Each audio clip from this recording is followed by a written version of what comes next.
अगर मैं आपसे यह कहूं, इंट्राडे में ट्रेड लेने से पहले हमें यह पता चल सकता है स्टॉक की प्राइस कहां तक जाएगी और हम अपने स्टॉप लॉस को कहां पर रख सकते हैं, तो आपका रिएक्शन क्या होगा। इस वीडियो में हम इसी चीज को सीखने वाले हैं। ट्रेड लेने से पहले हम कैसे जान सकते हैं कि किस स्टॉक की प्राइस आज बढ़ेगी और बढ़ेगी तो कहां तक जाएगी, और किस स्टॉक की प्राइस गिरेगी और गिरेगी तो कहां तक जाएगी। एंट्री लेने से पहले हम डिसाइड कर सकते हैं सही जगह पर स्टॉप लॉस कैसे सेट कर सकते हैं।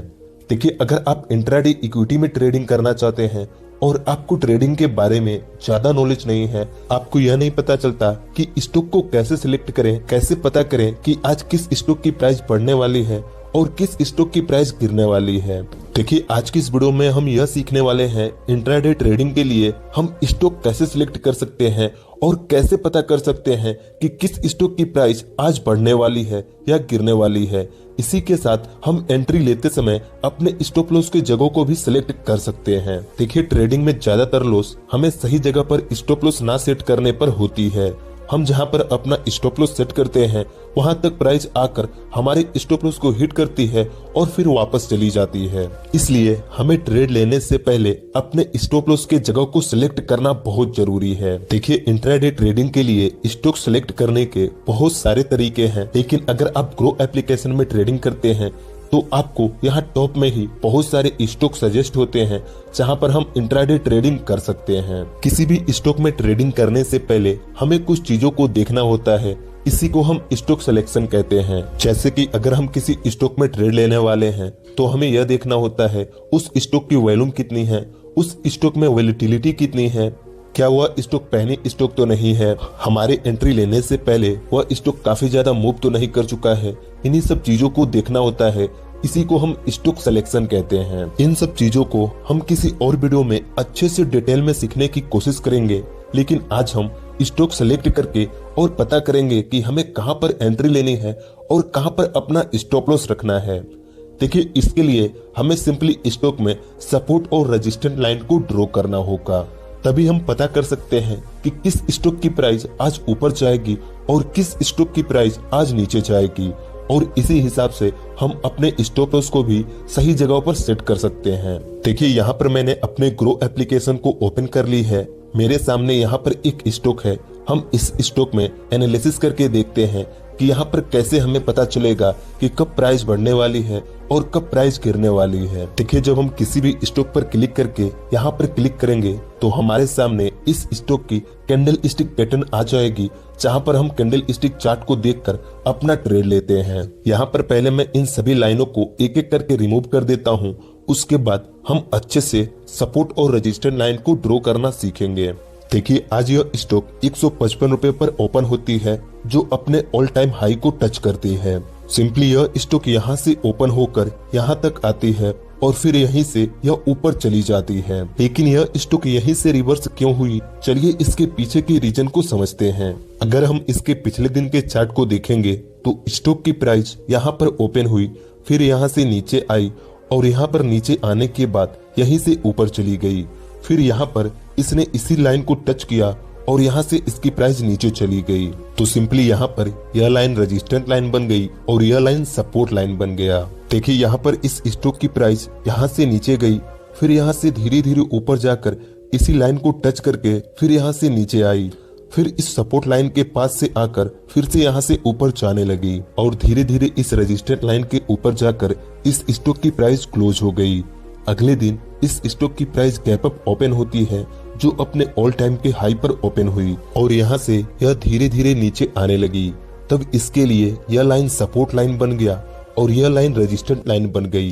जैसे इसने अपने सपोर्ट को ब्रेक किया, इसकी प्राइस यहाँ से नीचे आई, फिर यहाँ पर इस सपोर्ट से इसने अपने प्राइस को फिर से रिवर्स कर ली। तो कुछ इस तरह हम अपने सपोर्ट और रेजिस्टेंस लाइन को ड्रॉ करके स्टॉक सेलेक्ट कर सकते हैं कि आज किस स्टॉक की प्राइस बढ़ेगी और किस स्टॉक की प्राइस गिरेगी। चलिए अब हम किसी और स्टॉक में इस चीज को सीखते हैं और वहां पर हम एंट्री कैसे लेनी है और अपना स्टॉप लॉस कहां पर रखना है, इस चीज को भी देखेंगे। देखिए, यहाँ पर मैंने दूसरे स्टॉक को ओपन कर ली है। सिंपली हम यहाँ पर क्लिक करके इसके कैंडल स्टिक पैटर्न पर चले जाएंगे। देखिए, आज इस स्टॉक की प्राइस यहाँ पर ओपन हुई और यहाँ से इसकी प्राइस गिरते हुए यहाँ तक आई और यहाँ से फिर से इसकी प्राइस रिवर्स हो गई। सिंपली हम यहाँ पर इस कैंडल को देखकर एक शॉर्ट सेलिंग की एंट्री बनाते और हम अपना स्टॉप लॉस इस कैंडल के थोड़े से ऊपर सेट करते। देखिए, कभी भी हमें अपने स्टॉप लॉस को उसकी जगह से थोड़ा सा ऊपर ही रखना चाहिए। अगर हम शॉर्ट सेलिंग करते हैं तो हमें यहाँ पर थोड़ी सी ऊपर अपने स्टॉप लॉस को रखना चाहिए, और अगर हम बाई करते हैं तो हमें यहाँ पर अपने स्टॉप लॉस को इससे थोड़ा सा नीचे रखना चाहिए। अब देखिए, अगर हम यहाँ पर एक शॉर्ट सेलिंग की अपनी एंट्री बना लेते तो हमें कैसे पता चलता कि इस स्टॉक की प्राइस कहां तक गिरेगी और कहां से रिवर्स हो जाएगी। देखिए, यहाँ पर तो आपको दिख रहा है कि इस स्टॉक की प्राइस यहाँ पर ओपन हुई और गिरते हुए यहाँ तक आई और फिर से यहाँ से रिवर्स हो गई। हमें अपने टारगेट को सेट करने के लिए पिछले चार्ट को देखना होगा कि कहां पर मार्केट ने सपोर्ट लिया और कहां पर मार्केट की रेजिस्टेंट है। तो अगर हम यहाँ पर लाइन ड्रॉ करके थोड़ा सा पीछे जाएंगे तो आप देख सकते हैं कि मार्केट यहाँ पर काफी देर सपोर्ट में था, काफी देर इस स्टॉक की प्राइस इस सपोर्ट लाइन के पास थी और फिर यहाँ से ऊपर गई। तो ऊपर यहाँ पर हमने यहाँ पर एक रजिस्टर लाइन को देखा और यहाँ से मार्केट नीचे आई, तो फिर यहाँ पर अपने सपोर्ट पर आकर फिर से यहीं से मार्केट रिवर्स हो गई। और अभी देखिए, इस स्टॉक की प्राइस एक रेंज में है। अगर इस स्टॉक की प्राइस इस लेवल को ब्रेक करती है तो यहाँ से इसकी प्राइस डाउन में जा सकती है, और अगर इस स्टॉक की प्राइस इस लेवल को ब्रेक करती है तो इसकी प्राइस यहाँ से और बढ़ सकती है। देखिए, अगर आप 2-3 दिनों तक इस चीज को अलग अलग स्टॉक पे अप्लाई करेंगे तो आपको धीरे धीरे पता चल जाएगा कि सपोर्ट और रेजिस्टेंस लाइन कैसे ड्रॉ करते हैं और यह चीजें कैसे वर्क करती है। यहाँ पर देखिए, इस चीज को मैंने एक और स्टॉक में अप्लाई किया। आप यहाँ पर देख सकते हैं, सिंपली यह लाइन इस स्टॉक की रेजिस्टेंट लाइन है और यह लाइन इस स्टॉक की सपोर्ट लाइन है। पहले इस स्टॉक की प्राइस इस सपोर्ट लाइन के पास थी, फिर यहाँ से ऊपर गई और अपने पिछले वाले रेजिस्टेंट लाइन को टच किया, फिर से वापस अपने सपोर्ट लाइन पर आई और फिर से यहाँ से इसकी प्राइस ऊपर गई। तब इसने इस रेजिस्टेंट लाइन को ब्रेक किया और यहाँ से इसकी प्राइस ऊपर जाने लगी और ऊपर जाकर इस स्टॉक की प्राइस यहाँ पर क्लोज हुई। अब देखिए, यहाँ पर हमारे सामने अगले दिन का भी डाटा है कि अगले दिन हमें किस साइड की एंट्री मिल सकती है। अगर इस स्टॉक की प्राइस गैप अप ओपन होती है, मतलब कि इस लाइन के ऊपर ओपन होती है, तो हमें सिंपली यहाँ पर एक बाइंग की एंट्री मिल सकती है। और अगर इस स्टॉक की प्राइस गैप डाउन ओपन होती है या धीरे धीरे इस लाइन को ब्रेक करती है तो हमें सिंपली यहाँ पर एक शॉर्ट सेलिंग की एंट्री मिल सकती है और हम यहाँ पर अपने टारगेट को यहाँ तक रख सकते हैं।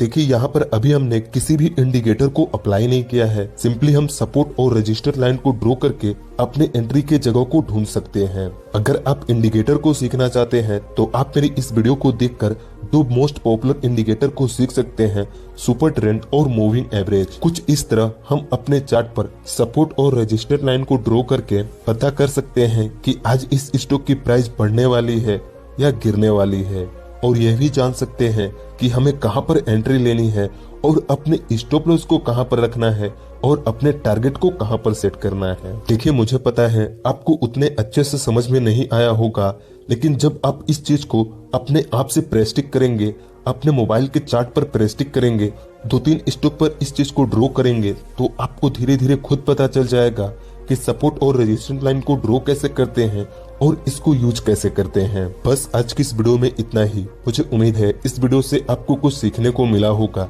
इस वीडियो से आपको क्या सीखने को मिला आप हमें कमेंट करके बताइए। अगर वीडियो अच्छी लगी तो इस वीडियो को एक लाइक कर दीजिए और ऐसे ही ट्रेडिंग की वीडियोस देखने के लिए इस चैनल को सब्सक्राइब करके इस नोटिफिकेशन बेल आइकन को दबा दीजिए।